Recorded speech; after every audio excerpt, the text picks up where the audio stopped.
どうもベニマルでございます。ギター本体にエフェクターを内蔵するというのは、ある種ギタリストの夢ですが、ムーアからそんなインテリジェントなギターが出るってことで、発売前から結構話題になりました。個人的にも結構期待してたんですが、いよいよ発売されたということで、実際どうなのというのを紹介してみたいと思います。この GTRS というギター、何者かというと、できることが大きく2つ。ギター内蔵のマルチエフェクター、アンプシミュレーターをかけられる。もう1個がトーンキャプチャーで他のギターの音をシミュレートできるといった感じです。スマホから操作することができて、保存したプリセットをギター本体のつまみで切り替えることができます。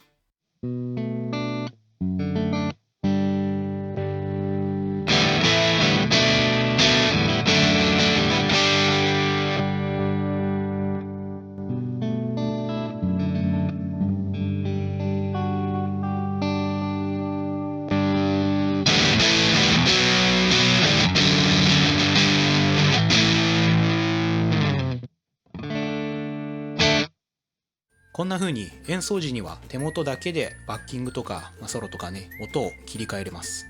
このギター1本でライブできちゃいそうですね。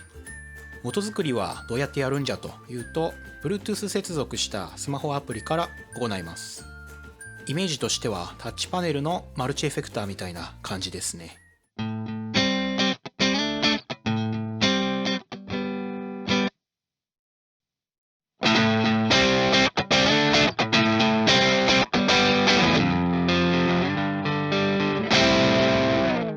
操作は割とシンプルですね。あんま飛び道具的なエフェクトはないんですが、いろんなバリエーションの歪みとかモジュレーションディレイ、リバーブぐらいまでの基本的なエフェクトは大体揃ってます。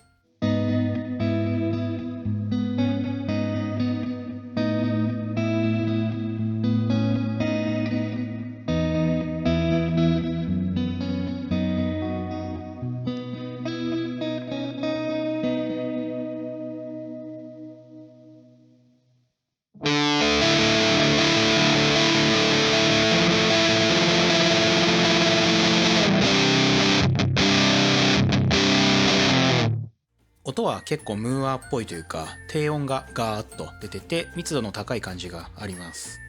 同じムーアのマルチ GE シリーズに似た傾向を感じますね。マルチエフェクトの中にはアンプシミュレーションもあります。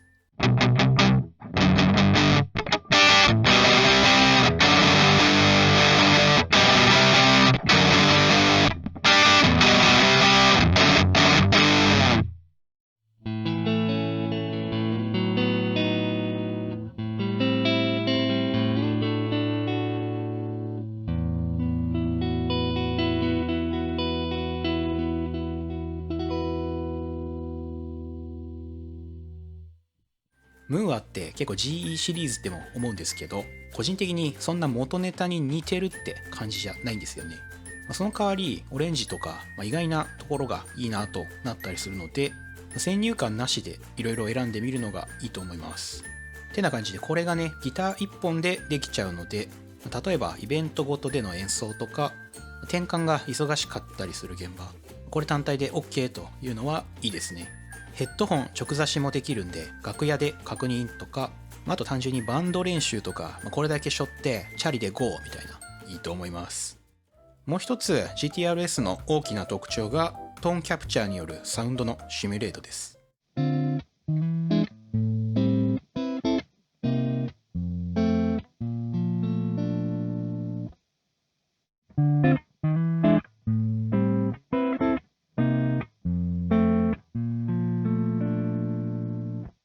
こんな風にストラトのフロントとは思えない甘いサウンドが出てますね。レスポールとかアコギとか代表的なギターが登録されているので、そこから選ぶと変身ができます。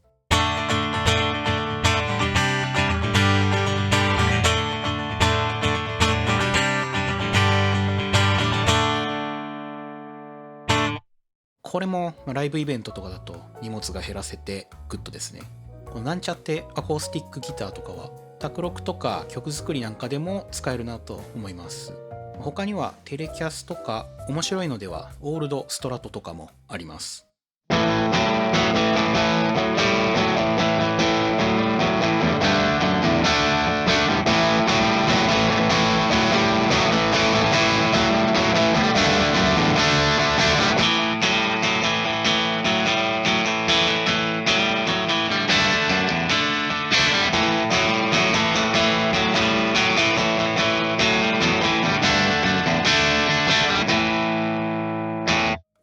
中にはねあんま似てないなというのもあるんですけど、いろいろ試した感じ、やっぱ元がシンクロトレモロブリッジの音なので、テレキャスとかのタイトな感じよりは甘めの音に寄せていく方が得意かなという印象です。その辺もしね今後 GTRS のテレキャスタイプとかレスポールタイプが出たらもっと幅が広がっていくかなと思います。ここで GTRS を触る前結構不安だったのが、ギター本体のクオリティってどうなのよという点です。7万円でインテリジェントなシステムも載ってるとしたら、ギター本体ってめっちゃケチられてるんじゃねと思ってました。だったんですけど、実際触ってみると意外というとあれですけど、予想の倍ぐらい良かったです。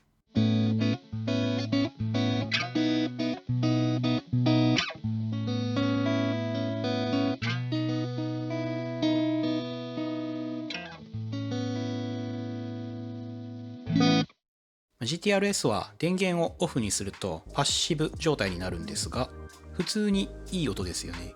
流行りのローステッドメイプルネックですけど、触った感じもかなり良いですね。フレットとかも全然問題なくて、全体の印象としてはちょっと今ね伝わんないかもしんないですけど、昔のフェンジャパの5万6万ぐらいの雰囲気に近いです。ここで非常に酷ですが、私のサーが同じくシンクロトレム、リアハム、ローステッドメイプルネック指板ということで、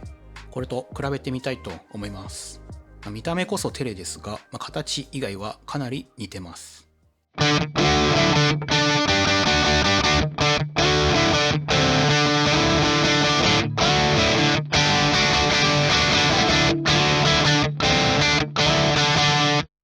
どちらもローステッドメイプルっぽいなという重ための音ですね。サーのピックアップがかなり明るいやつを乗せてるというのもあるんですけど、比べると GTRS は甘めの音ですね。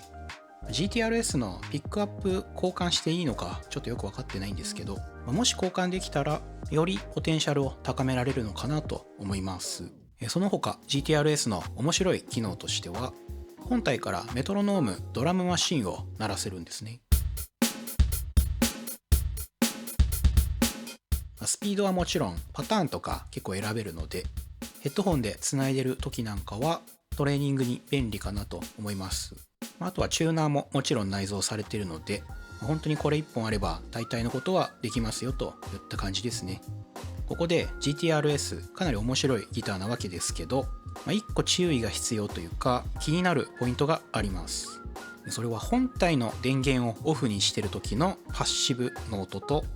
電源は入れてるんだけど全部のエフェクトを切ってる時の音、これが結構違うんですよね。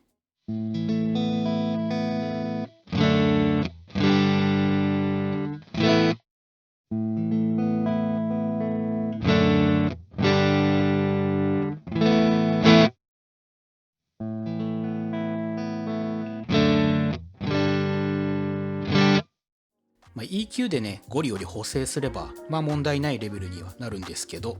単純にオンにしただけだとかなり重ためな音になります。EQ とか慣れてるよという人はいいんですけど、そうじゃないと知らず知らず重たい音のままで弾くことになるので、もし GTRS 弾くぞとなったらここはしっかり意識していただくと良いと思います。というわけでムーアの GTRS を紹介してまいりました。何よりもギター1本で完結できるというのが現場主義というかアクティブなギタリストにおすすめだと思います。逆にまだ様子見かなというのは、めちゃめちゃ音にこだわるぞという人にはまだ発展途上かなと思います。言うて7万円のギターなんでね、この GTRS がうまくいったら、より高級バージョンとか出てくるといいなと思います。あと個人的には今後テレキャスタイプバージョンが出ると嬉しいですね。ライブ寄りのギターとなると結構見た目って大事ですよね。大事なんです。せっかくトーンキャプチャーとかで自由度が高くなっていくのであれば、ルックス重視で選べるようになったら嬉しいなと思います。というわけで GTRS の紹介でした。気になった方はぜひチェックしてみてください。ありがとうございました。